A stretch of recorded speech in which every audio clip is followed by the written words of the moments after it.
One of the summer traditions my family and I really enjoy is a great road trip to explore someplace new, someplace I've never been, especially smaller towns, pretty much up and down the East Coast where I've lived for my whole life.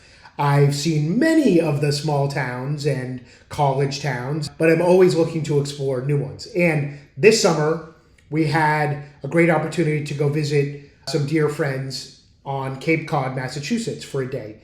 And we went to Falmouth, Massachusetts. Now, I'm telling you all of this because I was invigorated and amazed by the wonderful small businesses on the 3 or 4 blocks of the main street in Falmouth, Mass. There were at least 10 creative, wonderful brand names.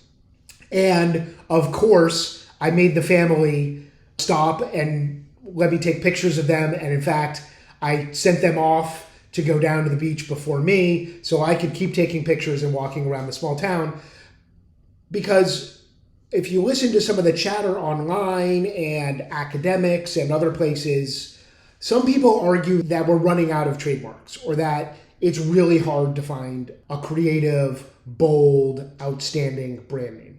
And there's no doubt that it's not easy, but we are not running out of trademarks. And these are served to me as a real world example of all the different types of great trademarks that are around. So I took some pictures and I want to share with you some of these great names that I found in Falmouth. For example, there was a clothing and home boutique called Soft as a Grape.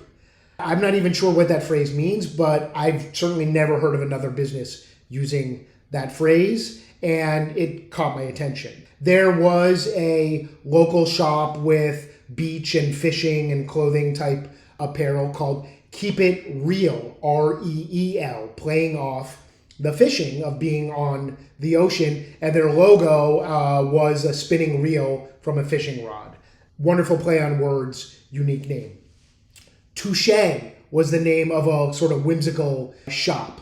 And again, it's one word.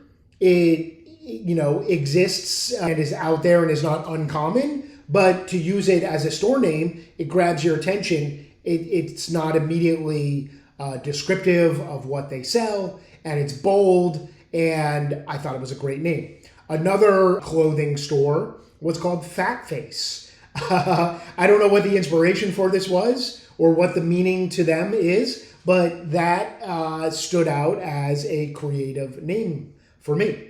Green Eyed Daisy. I know that there's a wonderful song called Green Eyed Daisy from the 70s, and there was another sort of whimsical beach shop called Green Eyed Daisy. A bold, unique, distinctive name. If somebody says, "Where'd you get this?" "I got it at the Green Eyed Daisy," there's no mistaking where you got it. It's easy to look up. It's easy to find. A bookstore called 8 Cousins Books. And I didn't get a chance to go inside and learn more about it, but I immediately wanted to know more, like, why did they choose the 8 cousins? Is this, I assume it has something to do with a family business. Who knows where the name 8 Cousins came from, but it certainly is distinctive and caught my attention. Perhaps there were 2 names that stood out, even better than all the rest. One of them was Board, Board, Stiff. Board Stiff for a surf and skate shop.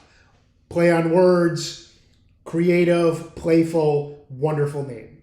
There was a restaurant called the Gilded Oyster. Tells you it's a seafood and oyster place, but because they use the word gilded, which is not common, it conveys a message that I assume this is a little, not a casual place, and it makes it sound unique and stand apart from all the other seafood places, many of which had common beach town restaurant names. Another restaurant name that stood out as creative and playful was Pickle Jar Kitchen.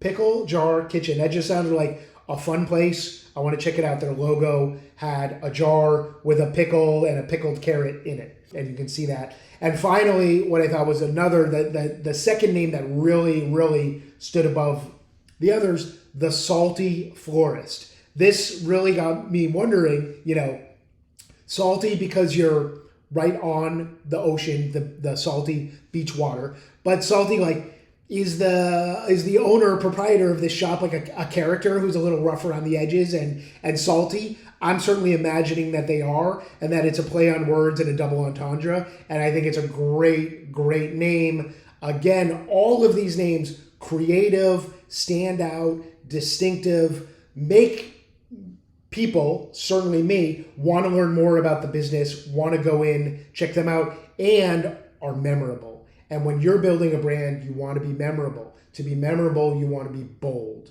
And if you're bold and you're creative, you have a lot better chance of protecting that brand name. So I hope you enjoyed my little tour through just one small town, Falmouth, Mass, on Cape Cod.